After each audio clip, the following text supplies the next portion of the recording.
This is James Corbett of CorbettReport.com with your Sunday update for this 19th day of June 2010. And now for the real news.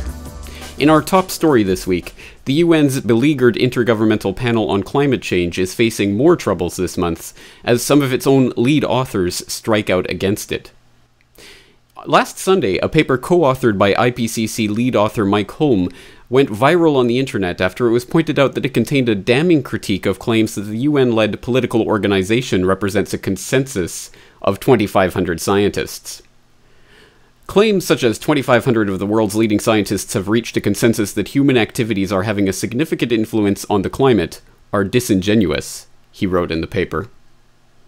In a subsequent statement last Tuesday, ostensibly clarifying his remarks, he wrote, quote, "Giving the impression that the IPCC consensus means everyone agrees with everyone else, as I think some well-meaning but uninformed commentaries do or have a tendency to do, is unhelpful. It doesn't reflect the uncertain, exploratory, and sometimes contested nature of scientific knowledge." End quote.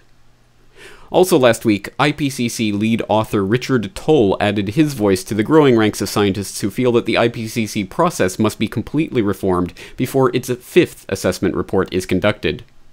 Regarding the much-criticized procedures for crafting the political report, Toll wrote, quote, "I think that the IPCC should suspend the AR5 process, fix the procedures for nominating and selecting authors, and postpone the report to 2015. I'd rather bet on New Zealand winning the World Cup." End quote. The much-criticized organization and its procedures are currently under review by the InterAcademy Council, and in a hearing last week at McGill University in Montreal, IPCC lead author John Christy slammed the IPCC defenders as gatekeepers who have become victims of groupthink. These criticisms come on the back of a series of scandals that have exposed the IPCC as a political organization writing reports for a specific political agenda. In January, IPCC lead author Murari Lal admitted that they had deliberately used a prediction that Himalayan glaciers would melt by 2035, a prediction they knew to be false, to put political pressure on world leaders. Also in January, it was revealed that IPCC predictions that global warming would destroy up to 40% of the Amazon rainforest came not from peer-reviewed scientific literature, but a World Wildlife Fund pamphlet written by a green activist. In February, it was revealed that IPCC had underestimated Antarctic sea ice by 50%. Also in February, it was discovered that an off-cited claim that African countries could see a 50% reduction in rain-fed agriculture in 10 years was also sourced from a political advocacy group.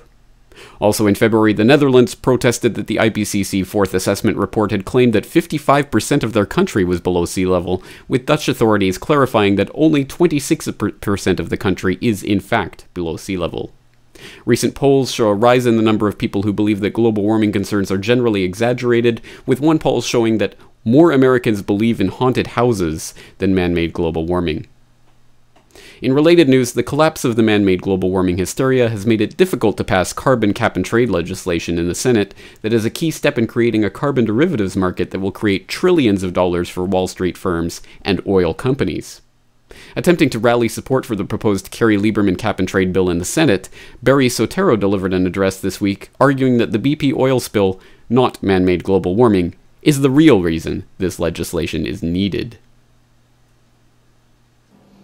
The tragedy unfolding on our coast is the most painful and powerful reminder yet that the time to embrace a clean energy future is now.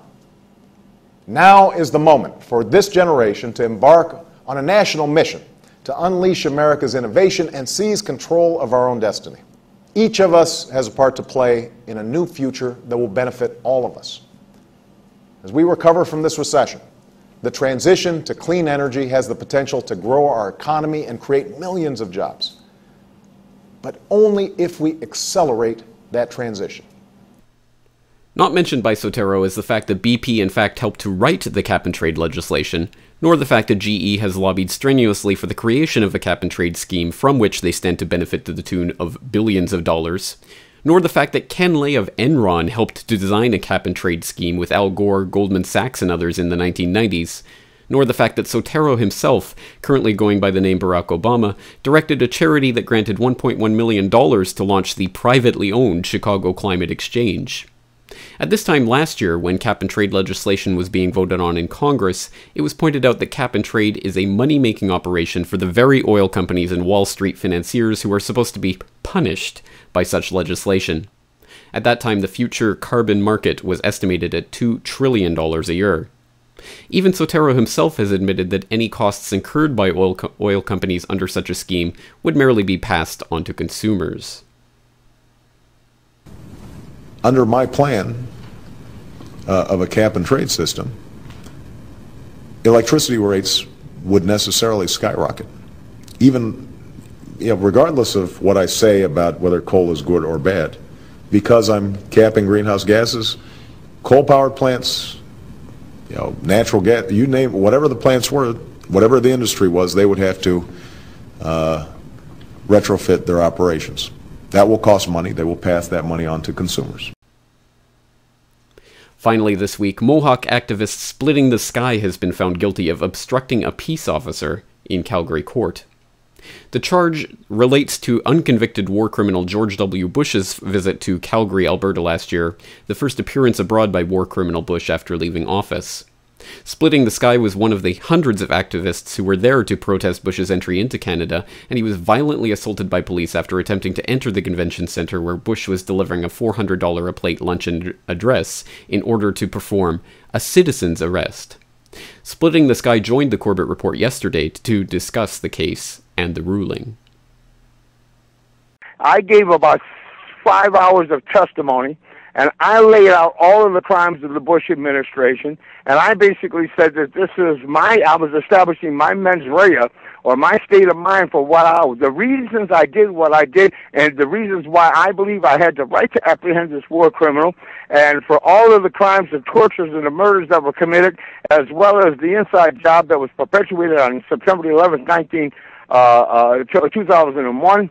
And I said, for all the stated reasons above, this is the reason why I did what I did, and I believe that I am not guilty. I had the right to do what I did.